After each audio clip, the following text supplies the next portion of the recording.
చుట్టుకుంట పోలేరమ్మ తల్లి దేవాలయం వద్ద సిపిఐ ఆధ్వర్యంలో ఉచిత కంటి వైద్య శిబిరాన్ని నిర్వహించారు. శంకర కంటి ఆసుపత్రి సహకారంతో జరిగినటువంటి ఈ కార్యక్రమానికి సిపిఐ స్థానిక 29వ డివిజన్ కార్యదర్శి బి వెంకటేశ్వరరెడ్డి అధ్యక్షత వహించారు. ఈ సందర్భంగా సిపిఐ జిల్లా కార్యదర్శి కోట మాల్యాద్రి మాట్లాడుతూ కళ్ళు మన శరీరంలోని అత్యంత ముఖ్యమైన అవయవమని గుర్తు చేశారు. గుంటూరు నగరంలోని ఎప్పటి వరకు సిపిఐ ఆధ్వర్యంలో 6,000 మందికి పైగా ప్రజలకు ఉచిత కంటి పరీక్షలు, శస్త్రచికిత్సలు నిర్వహించామని తెలియజేశారు. శారదా కాలనీ, స్వర్ణభారతి నగర్, పాత గుంటూరు, ఏటీ అగ్రహారం తదితర ప్రాంతాల్లో కూడా ఇలాంటి వైద్య శిబిరాలు నిర్వహించినట్లుగా పేర్కొన్నారు.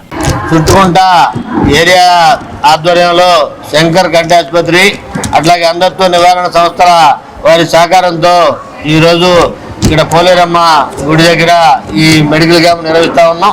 ఏదైతే మరి కళ్ళకు సంబంధించి శుక్లాలు ముదిరి కళ్ళు మసకగా కనపడుతున్న అందరూ కూడా శుక్ల ఆపరేషన్ చేసేదానికోసం ఈ కార్యక్రమాన్ని నిర్వహిస్తూ ఉన్నాం. దీనికి సంబంధించి ఏదైతే అన్ని అవయవాల్లో ఎలా కంటికున్న ప్రాధాన్యతని భారత కమ్యూనిస్ట్ పార్టీగా గుర్తించి ఈ నగరంలో మరి నగర శివారు ప్రాంతాలన్నింటిలో కూడా ఈ శుక్లాలకు సంబంధించి ఆపరేషన్ చేసే ఆలోచన చేస్తూ ఉన్నాం. దాంట్లో భాగంగా గత ఈ 2-3 సంవత్సరాల్లో సుమారు 6,000 వరకు కూడా ఆపరేషన్ చేయించగలిగాం.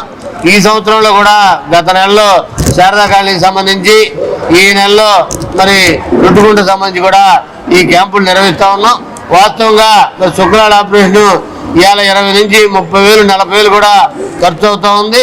పేద ప్రజలంతా కూడా అది ఖర్చుతో కూడింది కాబట్టి ఆర్థికంగా ఇబ్బంది లేకుండా మరి శంకర్ కంటి ఆసుపత్రి వారితో మాట్లాడి సిపిఐ మరి ఆధ్వర్యంలో ఎక్కడైతే పేదలు ఎక్కువ ఉన్నారో వాళ్ళందరూ కూడా వైద్యాన్ని అందుబాటులో తీసుకెళ్తాడు భాగంగా మరి కార్యక్రమం నిర్వహిస్తూ ఉన్నాం. ఈ నిర్వహించిన దాంట్లో మరి ఎన్నికైనటువంటి వారందరూ కూడా మరి 2ంటికి శంకర్ కంటి ఆసుపత్రి తీసుకెళ్తారు.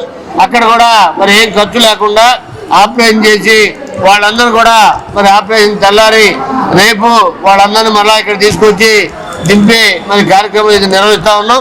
దీనికి అందరూ కూడా సహకరించాలని, అట్లాగే నగరంలో కూడా అన్ని ప్రాంతాల్లో కూడా ఈ క్యాంపులు నిర్వహించడానికి సిపిఐగా మరి ప్రయత్నం చేస్తూ ఉన్నాం.